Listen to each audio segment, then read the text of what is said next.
Hello everyone, my self अभिषेक सक्सेना। कल के video में हमने जाना था मॉडल्स क्या होते हैं, कितने प्रकार के हमारे मॉडल्स होते हैं। साथ ही हमने देखा था कि मॉडल्स का उपयोग किस प्रकार से हम करें जिससे हमारी ग्रामेटिकल रेक्टिफिकेशन भी हो, साथ ही हमें ये स्पीकिंग में भी काम आए। आज हम मॉडल्स का थर्ड पार्ट देखेंगे जिसमें मॉडल्स क्या उपयोग होते हैं। तो थर्ड हम देखते हैं मे का उपयोग बेसिकली परमिशन, पॉसिबिलिटी और विश के लिए होता है। परमिशन की यदि मैं बात करूं, सेंटेंस यदि हम देखें तो मे आई कम इन, कहीं ना कहीं ये दर्शा रहा है कि हमने परमिशन की बात की है। इसी प्रकार से सेकंड सेंटेंस आप देखेंगे तो पॉसिबिलिटी सेकंड सेंटेंस आपको दर्शाएगा, तो इट मे रेन टुडे, यानी कि कहीं ना कहीं ये पॉसिबिलिटी को दर्शा रहा है। लास्ट सेंटेंस की बात करूं मैं, मे गॉड ब्लेस यू, कहीं ना कहीं ये दर्शा रहा है कि ये विश की बात हो रही है।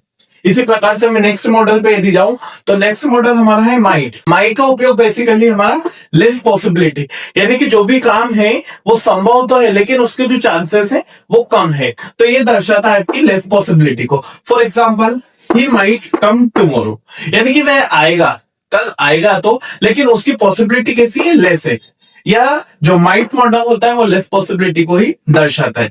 सेकंड सेंटेंस की मैं बात करूं, इट माइट बी ट्रू, यानी कि वे सत्य तो हो सकता है लेकिन उसकी जो अनिवार्यता है वो कम है, कहीं ना कहीं इसकी अनिवार्यता को कम कर दिया गया है। तो माइट आपका लेस पॉसिबिलिटी को दर्शाता है। इसी प्रकार से मैं नेक्स्ट मॉडल की बात करूं तो शाल आपका उपयोग होता है फ्यूचर, यानी कि भविष्य में कोई भी काम हो रहा है उसके लिए, लेकिन वो आपका किसके साथ यूज होगा, या तो आई के साथ या फिर वी के साथ। इसके अलावा आप शाल का उपयोग कहीं भी नहीं कर सकते। इसके अलावा शाल का उपयोग हम सजेशन के लिए भी यूज कर सकते हैं, सजेशन के साथ ऑफर के लिए भी यूज कर सकते हैं। फॉर एग्जाम्पल, मैंने कहा आई शैल रिटर्न सून, मैंने अभी आपसे कहा था कि शाल का यदि हम उपयोग करना है फ्यूचर में तो आई या फिर वी के साथ करेंगे। इसी प्रकार से मैं बात करूं सजेशन के लिए, shall be go for a walk, कहीं ना कहीं ये दर्शा रहा है कि हमको क्या दे रहा है, कोई व्यक्ति सजेशन दे रहा है कि कहा हमको कहाँ चलना चाहिए वॉक के लिए। इसी प्रकार से थर्ड सेंटेंस की मैं बात करूं, शैल आई हेल्प यू, यानी कि कहीं ना कहीं कोई व्यक्ति है जो दूसरे व्यक्ति को ऑफर कर रहा है कहीं के लिए, मदद के लिए। बात करूं मैं नेक्स्ट मॉडल की, जो है हमारा शुड का उपयोग हमारा मॉडल्स में होता है एडवाइस के लिए, यानी कि सलाह के लिए, ड्यूटी के लिए, और लास्ट वन होता है एक्सपेक्टेशन के लिए।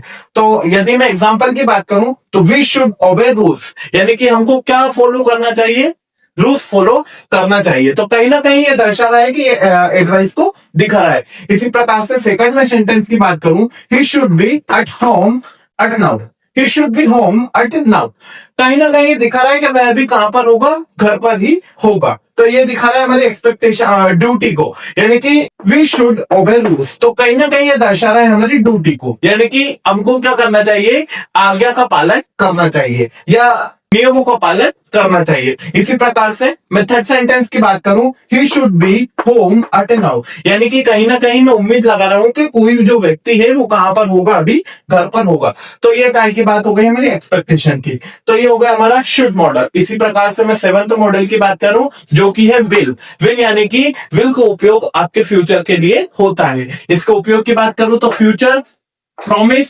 विलिंगनेस, इन तीन चीजों के लिए हम फ्यूचर का उपयोग कर सकते हैं। For example, she will come tomorrow, यानी कहीं ना कहीं विल ने हमको दर्शाया कि मैं हमेशा फ्यूचर के लिए उपयोग में आऊंगा। फिर बात करूं मैं आई विल हेल्प यू, तो कहीं ना कहीं मैंने प्रॉमिस किया है कि मैं आपकी मदद करूंगा। थर्ड वन है will you join us, will you join, इसका मतलब है कि क्या आप हमें ज्वाइन करेंगे, तो कहीं ना कहीं हमारी विलिंगनेस को दर्शा रहा है।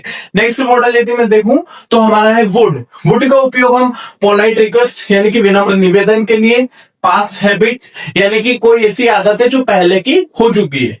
इसके बाद लास्ट है हमारी इमेजिनरी सिचुएशन, यानी कि कोई ना कोई ऐसी काल्पनिक स्थिति जिसमें हम डूबे हुए हो, इसमें वुड का उपयोग होता है। एग्जाम्पल की मैं बात करूं, would you like some tea, कहीं ना कहीं हमको पता चला कि एक विनम्र निवेदन हो रहा है कि आप क्या लेंगे, चाय लेंगे। इसी प्रकार से second, he would play every evening, यानी कि वह क्या करता है, हर इवनिंग को प्ले करता है, कहीं ना कहीं ये दर्शा रहा है हमारी पास्ट हैबिट को।